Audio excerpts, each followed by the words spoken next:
కళ్ళు తిరిగి పడిపోయిన రోహిణి డాక్టర్ ద్వారాగా గుండె పగిలే నిజాన్ని తెలుసుకున్న ప్రభావతి. మరి ఇదంతా ఎలా జరిగిపోతుంది, అసలు ఏం జరిగిపోతుంది తెలుసుకోవాలనుకుంటే వీడియోని ఎత్తి చివరి వరకు స్కిప్ చేయకుండా చూసేయండి. ఒక మంచి శారీ కలెక్షన్ చూపిస్తూ రాబోయే కథలో మరి రోహిణి గురించి నిజం ఎలా బయటపడింది అన్నది ఇప్పుడు మీకు వివరించబోతున్నాను. వీడియోని చివరి వరకు మిస్ కాకుండా చూసేయండి. అలాగే మా వీడియో నచ్చితే లైక్ చేయడం మాత్రం మర్చిపోకండి. ఇక్కడ చూస్తే ఇక శృతి అడిగినట్టుగానే శృతి స్నేహితురాలికి రోహిణి అయితే వెళ్ళి మేకప్ అయితే చేసి ఇంటికి తిరిగి వస్తుంది. రోహిణి దగ్గర డబ్బంతా కూడా ప్రభావతి తీసేసుకోవాలని రోహిణి ఏటీఎం కార్డును అయితే లాగేసుకుంటుంది. ఇదంతా కూడా మీనా బాలు అయితే చూసేస్తారు. అలా చూసిన మీనా బాలు రోహిణికి అన్యాయం జరుగుతుందని చెప్పేసి ఇక వాళ్ళు మిగిలిన వాళ్ళందరూ ఇంటికి వచ్చిన తర్వాత ప్రభావతి దగ్గర పంచాయతీ పెడతారు. మీ అందరూ కూడా ఏటీఎం కార్డులు ఇక్కడ వేస్తే ఇక అమ్మావతి డబ్బంతా తను తీసుకుంటుందంట. ఏంట్రా ఇదేం కొత్త రూలు? అయినా మీ అందరి ఏటీఎం కార్డులు మీ అమ్మకెందుకు? అదేంటి నాన్న? రోహిణి అదే మన పార్లర్ అమ్మ ఉంది కదా, పార్లర్ అమ్మ ఏటీఎం కార్డు తీసుకుని డబ్బు మొత్తం తనే తీసుకుని పెత్తనం చేస్తుందంట అని చెప్పి అనేసరికి, ఏంటి ప్రభా ఇదంతా? రోహిణి దగ్గర ఏటీఎం కార్డు తీసుకోవడం ఏంటి? తను కష్టపడి పనిచేస్తే డబ్బులు నువ్వు తీసుకోవడం ఏంటి? ఏంటి బాలు, ఇప్పుడు నువ్వేమీ నా తరపు మాట్లాడాల్సిన అవసరం లేదు అని చెప్పేసి రోహిణి అంటూ ఉంటుంది. నాకే లేని బాధ నీకెందుకురా? మొగుణ్ణి నేనే పట్టించుకోలేదు, నువ్వు పట్టించుకుంటే నువ్వెందుకు ఫూల్ అవుతావులే అని చెప్పేసి బాలు అయితే అంటూ ఉంటాడు. ఇక రోహిణి అన్న మాటకి మీనా సమాధానం చెప్తుంది. చూశారు కదా, రోహిణి తరపు మాట్లాడితే ఆవిడ గారు ఎలా మాట్లాడుతుందో, ఆవిడ గారికి మనం నిజాలన్నీ బయట పెట్టేశామనే పగ. పోనీలే, తన దగ్గర ఏటీఎం కార్డు అత్తే తీసేసుకున్నారు, తనకట్టు ఏవో ఖర్చులు ఉంటాయి కదా, ప్రతి విషయాన్ని అత్తేనేమడుగుతుంది అని చెప్పేసి మీరొచ్చి ఇక్కడ పంచాయతీ పెడితే ఆవిడ గారు నోటికొచ్చినట్టు మాట్లాడుతుంది. మీకెందుకు? అయినా అత్తయ్య ఆవిడంటే ఇష్టం ఒకప్పుడు, ఇప్పుడు ఆ ఇష్టం పోయింది డబ్బు లేక. వాళ్ళిద్దరూ ఎలాగో పడతారు, మనకెందుకండి మధ్యలో అని చెప్పేసి అంటూ ఉంటుంది మీనా. అయితే మీనా ఏంటి అలా మాట్లాడుతావు? అవును, రోహిణి చూస్తున్నారు కదా, మనమేదో తప్పు చేసి తనని తన భర్తకి దూరం చేసి అత్తయ్య ముందు మనమే దోషిగా నిలబెట్టినట్టుగా మాట్లాడుతుంది. అలాంటప్పుడు మనకెందుకు ఇదంతా? మనకి అంత అవసరం కాదు అని చెప్పేసి మీనా చెప్తూ ఉంటుంది.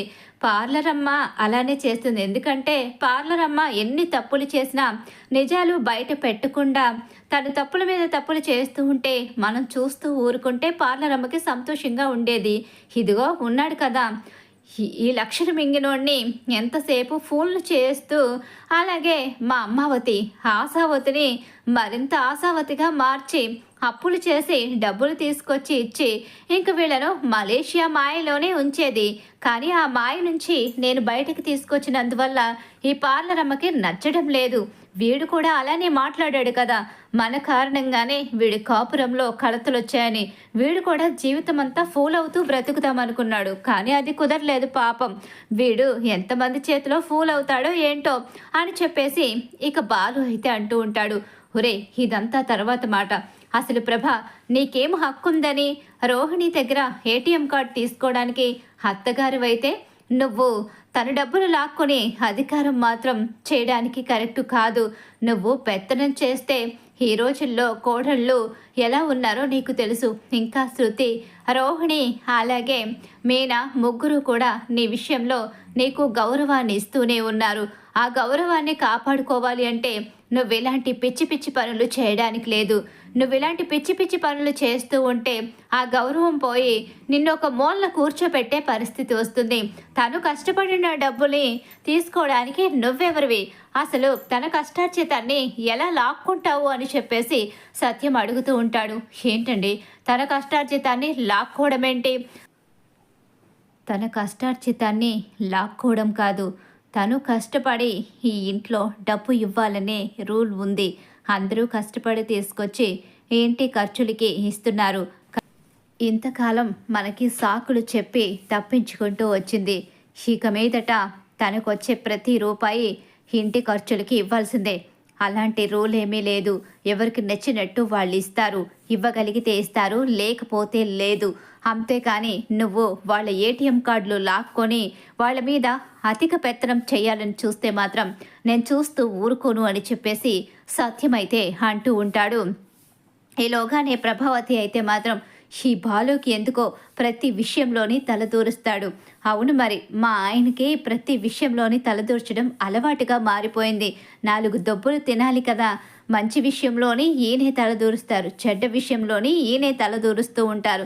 ప్రతి దానికి ఈయన ముందుండడం కారణంగానే ఈయన శత్రువుగా మారిపోతున్నారు అని చెప్పేసి మీనా అంటూ ఉంటుంది. ఈలోగా రోహిణి వాళ్ళ వైపు అలా కోపంగా చూస్తూ ఉంటుంది. ఈవిడి గారు చూసారా ఎంత కోపంగా చూస్తుందో.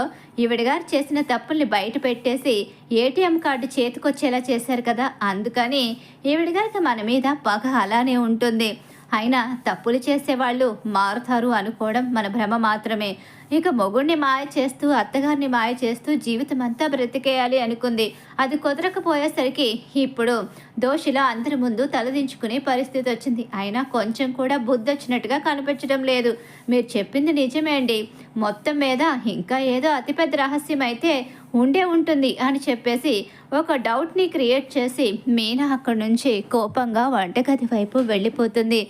ఏంటి అది చెప్పింది నిజమేనా అని చెప్పేసి అంటూ ఉండగానే బాలు అయితే ఏమో నాకు కూడా తెలియదు, నాకైతే ఈ పార్లర్ అమ్మ నిజం చెప్పిందని నమ్మకం అయితే లేదు. మీకుంటే మీ ఇష్టం, అలా అని పార్లర్ అమ్మని ఇంటి నుంచి బయటకు గెంటేయాలని, పార్లర్ అమ్మని మనోజ్ని విడదీయాలని నేను ఎప్పుడూ అనుకోలేదు. వీడు చేతగాని వాడు, మోసపోవడం తప్ప వీడికి మరొకటి అలవాటు లేదు. ఇంట్లో వాళ్ళని మోసం చేయడం, బయట వాళ్ళ చేతిలో మోసపోవడం, ఇదే వీడి నైజంగా మారిపోయింది. మోసపోయిన వాడిని ప్రతిసారి నేను కాపాడుకుంటూ రావడం నాకు ఇదొక అలవాటుగా మారిపోయింది. అందుకే తప్ప అంతకు మించి నాకు వేరే ఉద్దేశంతో రోహిణి గురించి నేను బయట పెట్టలేదు అని చెప్పేసి బాలు అయితే చెప్పేస్తాడు. అవును, బాలు ఏం చేసినా కరెక్ట్గానే చేస్తాడు. తప్పులు చేసినప్పుడు నిజాలు బయటపడిన రోజు పరిస్థితులు ఇలా ఉంటాయని నీకు తెలీదా? ఎందుకు వాడి మీద నిందలు వేస్తున్నావు అని చెప్పేసి సత్యం అయితే రోహిణిని అడుగుతూ ఉంటాడు. తప్పుల మీద తప్పులు చేసి నీ ఇష్టం వచ్చినట్టు ఇక చివరికి నీ భర్తని ఫోన్లు చేశావు. నిన్ను నమ్మి కోటీశ్వరరాలు అని కోట్లు తెచ్చి నెత్తిన పెడతామని ఆశపడిన ప్రభావతికి కూడా నువ్వు అన్యాయమే చేశావు. అలాంటప్పుడు నీ తప్పుల్ని వేలెత్తి చూపించకుండా ఎలా ఉంటారు? నువ్వు అసలు బాలు మీనా మీద పగ పెంచుకునే హక్కు అధికారం నీకు లేవు అని చెప్పేసి సత్యం అయితే చెప్తూ ఉంటాడు. అలా ఇక అక్కడి నుంచి అందరూ కూడా వెళ్ళిపోతారు. ఈలోగా మనోజ్ రోహిణి వైపు కోపంగా చూస్తూ ఉంటాడు. మనోజ్, ఎంత జరుగుతుందో చూసావు కదా, అసలు అంతా జరగడానికి ఎవరు కారణమో నీకు అర్థమవుతుందా అని చెప్పేసి అంటూ ఉండగానే ఎవరు కారణమో, ఎవరు ఏం చేస్తున్నారో అన్నీ అర్థమవుతున్నాయి. మొన్నటి వరకు అమాయకుడిని చేసి ఆడించావు, ఇప్పుడు కళ్ళ ముందు జరుగుతుంది కూడా నన్ను నమ్మకుండా చెయ్యాలి అనుకుంటున్నావా? నాకు అన్నీ తెలుసు. నువ్వు నన్ను ఎలా మాయ చేసి మళ్ళీ నీ వైపు తిప్పుకోవాలనుకుంటున్నావో తెలుసు. అలాగే ఇప్పుడు కూడా నువ్వు కావాలనే బాలు మీనాల్ని టార్గెట్ చేసి మాట్లాడుతున్నావు. తప్పులు నువ్వు చేసి దోషుల్ని వాళ్ళని చేయాలని చూస్తున్నావు. వాళ్ళు ఎప్పుడు నిజమే చెప్తారు, నీ విషయంలోనైనా నా విషయంలోనైనా సరే అని చెప్పేసి మనోజ్ అనేసరికి ఏంటి మనోజ్ కొత్తగా బాలు విషయంలో సపోర్ట్ చేయడం మొదలుపెట్టాడంటే, మనోజ్ కనుక బాలు విషయంలో సపోర్ట్ చేయడం మొదలు పెడితే బాలు అతి త్వరలోనే నా గురించి పూర్తి నిజాలు తెలుసుకునే అవకాశం ఉంటుంది. ఎట్టి పరిస్థితిలోని కూడా బాలు మనోజ్ ఇద్దరు దగ్గరగా ఉండకూడదు అని చెప్పేసి రోహిణి ఆలోచించుకుంటూ ఉంటుంది. ఈలోగానే ప్రభావతి కూర్చుని మీనా కాఫీ తీసుకురా అని అరుస్తూ ఉంటుంది. అలా అరిచేసరికి మీనా కాఫీ అయితే తీసుకొస్తుంది. తాగవే, కుడితే తాగినట్టు. అయినా అందంగా మీనా కాఫీ తీసుకురా అని అడగొచ్చు కదా, అంత గట్టిగా ఎందుకు అరుస్తున్నావు? నీ ముద్దుల కోడల్ని వంట చేయమనాల్సింది లేకపోతే అని సత్యం అయితే అంటూ ఉంటాడు. అలా సత్యం అడుగుతూ ఉంటాడు. అందరికీ నేను అలసైపోయాను, ఎందుకంటే అది నన్ను మోసం చేసింది కదా, అందుకనే నేను మీ అందరికీ అలసుగా కనిపిస్తున్నాను. మీనా, బాలు ముఖ్యంగా నన్ను ఎగతాళి చేయడానికే చూస్తున్నారు. ఇక దీనికైతే ఎంత సంతోషంగా ఉందో అని ప్రభావతి అంటూ ఉంటుంది. ఎవ్వరూ సంతోషపడరు. నీలా కుట్రలు కుతంత్రాలు చేయాలని ఎవ్వరూ ఆలోచించరు. ముఖ్యంగా బాలు మీనా వాళ్ళు ఇంటి కోసం ఇంట్లో వాళ్ళ కోసం ఇక ఎంతో చేశారు. వాళ్ళు ఉంటేనే ఈ ఇల్లు బాగుంటుంది, లేకపోతే ఈ ఇంట్లో ప్రశాంతత ఉండదు. అబద్ధాలు, మోసాలు, అలాగే ఇక మనుషుల మధ్య దూరాలు ఏర్పడిపోయి ఈ ఇల్లే చీలికలైపోతుందని చెప్పేసి సత్యమైతే కోపంగా ప్రభావతి మీద ఇక ఒక చూపు చూసి పక్కకైతే వచ్చేస్తాడు. ఈలోగా ఇక కాఫీ తాగి ఇవన్నీ కూడా ఆలోచించుకుంటూ ఉంటుంది ప్రభావతి. ఇంకిక్కడ రోహిణి అయితే నేను ఇలా ఉంటే అత్తయ్య నన్ను టార్గెట్ చేస్తూనే ఉంటారు. నేను ఏదో ఒకటి చేసి అత్తయ్యని ముఖ్యంగా నా వైపు తిప్పుకోవాలి, లేకపోతే పరిస్థితులు చేదాటిపోయేలా ఉన్నాయి. ఇక రోజు రోజుకి మనోజ్ కూడా నన్ను పూర్తిగా నమ్మడం మానేశాడు. అదేవిధంగా అత్తయ్యకైతే ఇక అసలు నమ్మకమే లేదు. నేనంటే ఒక మనిషిలా కూడా కనిపించడం లేదు. మనోజ్కి ఆస్తి వస్తే అత్తయ్య సంబరపడిపోతుంది. కాబట్టి ఏదో ఒకటి చేయాలి అని చెప్పేసి అనుకుంటూ ఉంటుంది రోహిణి అయితే. ఇలా ఆలోచించుకుంటూ ఉండగానే అవును, నేను ప్రెగ్నెంట్ అయితే బామ్మగారి ఆస్తి మొత్తం నాకే వస్తుంది. అప్పుడు మనోజ్ పేరు మీద అది మార్చేస్తే అత్తయ్య మళ్ళీ సంతోషపడతారు కదా అని చెప్పేసి ఇక రోహిణి నిర్ణయించుకుంటుంది.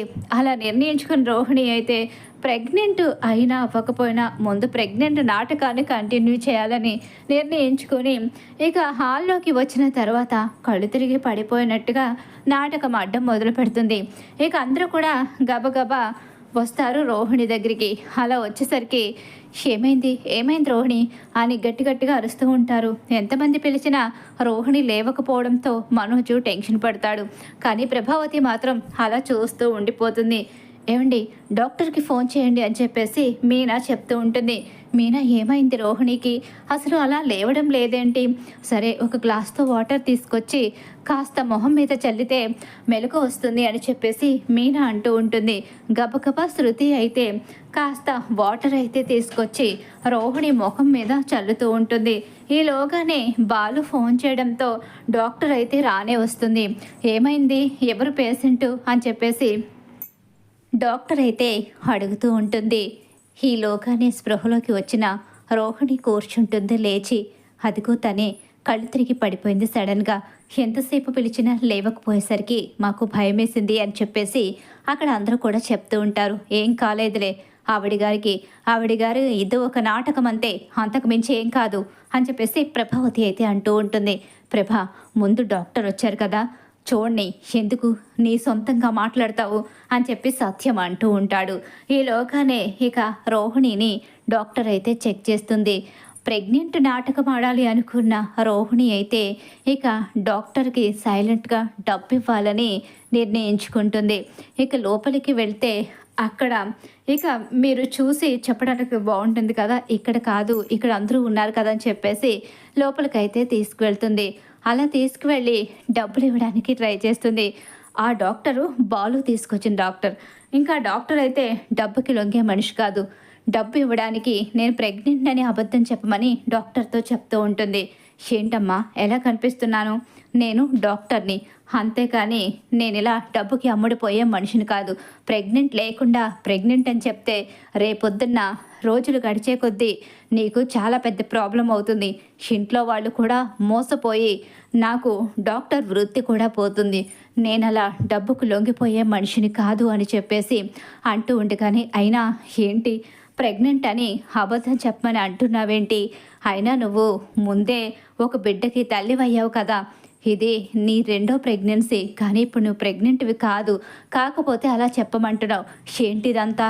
నువ్వు ఇంట్లో వాళ్ళని మోసం చేస్తున్నావా ఏంటి? నీకు ముందు బిడ్డ ఎక్కడుంది అని చెప్పేసి అడుగుతూ ఉండగానే అది కాదు డాక్టర్, ఒకసారి నేను చెప్పేది వినండి అంటూ ఇక రోహిణి బ్రతిమలాడుతూ ఉంటుంది. గబగబా డాక్టర్ బయటకు అయితే వచ్చేస్తుంది. ఏమైంది డాక్టర్, తనకేమైంది, ఎలా ఉంది ఇప్పుడు అని చెప్పేసి మీనా, శృతి అలాగే బాలు, రవి కూడా అడుగుతూ ఉంటారు. మనోజ్, ప్రభావతి మాత్రం అలా చూస్తూ ఉండిపోతారు. ఏమైంది డాక్టర్ అని సత్యం కూడా అంటూ ఉండగానే తనకేమైనా ఇబ్బందా? ఇప్పుడు తన ఆరోగ్యం బాగానే ఉంది కదా, తను ఈ మధ్యకాలంలో కాస్త స్ట్రెస్కి గురయింది, అందువల్ల ఏమైనా ఇబ్బంది అవుతుందా అని చెప్పేసి శృతి అడుగుతూ ఉంటుంది. అలా అడిగేసరికి తను ఎవరి భార్య అని చెప్పేసి అంటూ ఉండగా ఇదిగో వీడి భార్యే అని చెప్పేసి ఇక అక్కడ బాలు అయితే చెప్తూ ఉంటాడు. ఏంటండి మీకు ఆల్రెడీ ఒక బేబీ ఉండాలి కదా, ఆల్రెడీ తనకి ముందే ఒక బేబీ పుట్టి ఉండాలి కదా, మరి ఆ బేబీ ఎక్కడ? తను మళ్ళీ నేను ప్రెగ్నెంట్నని ఇక్కడ అబద్ధం చెప్తుందేంటి? అయినా తనేంటి అలా మాట్లాడుతుంది? డబ్బులు ఇస్తానని అబద్ధం చెప్పని అంటుందేంటి?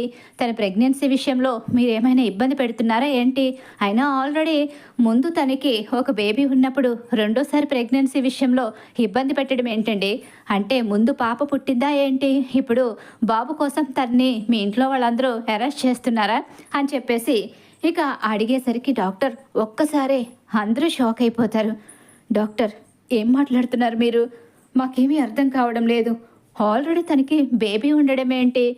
తనకి పెళ్ళయ్యి ఎన్నో రోజులు కాలేదు, తను ఇప్పటికీ ప్రెగ్నెంట్ కూడా కాలేదు. ఏంటి? పెళ్ళయ్యి ఎన్నో రోజులు కాలేదా? ప్రెగ్నెంట్ కూడా కాలేదా? లేదు, ఆల్రెడీ తనకి ముందు ఒక బెడ్ ఉంది. అంటే మీరు ఆ అమ్మాయి గురించి ఏమీ తెలుసుకోకుండా పెళ్లి చేసుకున్నారా? ఆ అమ్మాయి మిమ్మల్ని కూడా మోసం చేసిందేమో. ఇప్పుడు ప్రెగ్నెంట్ వచ్చిందని చెప్పి నా చేత చెప్పించాలని చూసింది. అలాగే ముందు పుట్టిన బేబీకి ఏదైనా జరిగైనా ఉండాలి, లేకపోతే తనని ఎక్కడైనా దాచిపెట్టి మిమ్మల్ని మోసమైనా చేసుండాలి. అంతే తప్ప తనకి ఆల్రెడీ ముందు బేబీ ఉంది, అది మాత్రం నిజం. ఇంక ఈ విషయంలో ఇంతకన్నా ఎక్కువగా నేను మాట్లాడాలి అనుకోవడం లేదు. మనోజ్ గారు మీ భార్యకి చెప్పండి, డాక్టర్ని డబ్బుతో కొనలేరని అని చెప్పేసి డాక్టర్ అయితే అక్కడి నుంచి వెళ్ళిపోతుంది. ఈలోగా రోహిణి కిందికైతే వస్తుంది. అలా వచ్చేసరికి అందరూ కూడా రోహిణి వైపు అలా చూస్తూ ఉండిపోతారు. ఏంటమ్మా డాక్టర్ ఏదేదో చెప్తుందేంటి అని చెప్పేసి సత్యం అడుగుతూ ఉండగానే, ఏంటండి అంత నెమ్మదిగా అడుగుతున్నారేంటి? దీనికి అబద్ధాలు చెప్పడం, మోసాలు చేయడం అలవాటుగా మారిపోయింది. కాకపోతే డబ్బు విషయంలోనే మోసం చేసింది అనుకున్నాం. ఇది మొదటి పెళ్లిని, మొదటి బిడ్డని కూడా దాసేసి వీడి జీవితంలోకి వచ్చింది. వీడి ఎంత ఫూల్ అయితే వీడిని అంతగా మోసం చేస్తుంది. అసలు ఇలాంటి ఆడదాన్ని నేను తీసుకొచ్చి మనోజ్కి పరిచయం చేసి వీళ్ళిద్దరికీ పెళ్లి చేసి తప్పు చేశాను, కోట్లు ఉన్నాయి అని చెప్పి ఒకే ఒక్క మాట చెప్పగానే డబ్బు ఎక్కడుంది, తనకైన వాళ్ళు ఎవరు, తన వాళ్ళు అసలు ఎక్కడుంటారో తన వాళ్ళని తీసుకురమ్మని అడగకుండా నా డబ్బుతో ఖర్చు పెట్టి నేను పెళ్లి చేసి వీడి జీవితాన్ని నాశనం చేశాను. కనీసం మొదటి పెళ్ళి అమ్మాయి కూడా కాదు, పైగా దానికి తోడు ఒక బిడ్డ కూడా. ఎక్కడ దాచేశావు నీ బిడ్డని? అసలు ఎవరు నువ్వు? ఎక్కడి నుంచి వచ్చావు? మొదటి పెళ్ళి అమ్మాయివి కూడా కాదు అంటే నువ్వు మలేషియా అని చెప్పింది కూడా అబద్ధమే. నువ్వు మీ అమ్మని చనిపోయిందని చెప్పావు. ఇదంతా కూడా నాటకమే అని అర్థమవుతుంది. అసలు నీకు ఇంత మోసం చేయడానికి మనసు ఎలా ఒప్పిందే? డబ్బు విషయంలో ఒకవేళ నేను నా కొడుకు ఆశపడ్డామని చెప్పేసి అబద్ధం చెప్పి మా జీవితాల్లోకి వచ్చావు, మరి పెళ్లి విషయాన్ని ఎందుకు దాచిపెట్టావు? అసలు మొదటి పెళ్ళి అమ్మాయివి కాకుండా నా కొడుకు జీవితంలోకి ఎలా వస్తావు? అసలు నీకెంత ధైర్యం ఇంతగా మోసం చేయడానికి? అసలు నిన్ను చంపేయాలి అనిపిస్తుంది. నిన్ను చంపేసి జైలుకి వెళ్ళినా పర్వాలేదు, కానీ నువ్వు నా కళ్ళ ముందులా కనిపిస్తూ ఉంటే మాత్రం నాకు ప్రశాంతత లేదు అని చెప్పి అంటూ ఉండగా, చిచ్చి నీ మీద కొంచెమో కంచెమో జాలి కలిగింది. పోనీలే, డబ్బు విషయంలో మోసం చేసిన నా మీద నీకు ఎంతో ప్రేమ ఉంది అనుకున్నాను, కానీ నువ్వు ఇంత మోసగత్తవని మొదటి పెళ్లి విషయాన్ని కూడా దాచిపెట్టి ఒక బేబీ ఉన్న విషయాన్ని కూడా దాచిపెట్టి నా జీవితంలోకి వచ్చావని తెలిసిన తర్వాత నీ మీద కన్నా ఎక్కువగా నా మీద నాకు అసహ్యం కలుగుతుంది. అసలు ఇదంతా ఎలా తెలుసుకోలేకపోయాను? డిగ్రీల మీద డిగ్రీలు చదివాను అంటూ గొప్పగా చెప్పుకుంటూ, బిజినెస్ మ్యాన్ అంటూ ఊరందరికీ చెప్పుకుంటూ, ఇక ఇంటి బయట ఒక పెద్ద బోర్డు తగిలించుకుని ఇంటి లోపల భార్య చేతిలో ఇంతగా మోసపోవడం నిజంగా నా మీద నాకు చాలా అసహ్యం కలుగుతుంది అని చెప్పేసి ఇంకొక్కసారే మనోజ్ గొప్ప కూలిపోతాడు.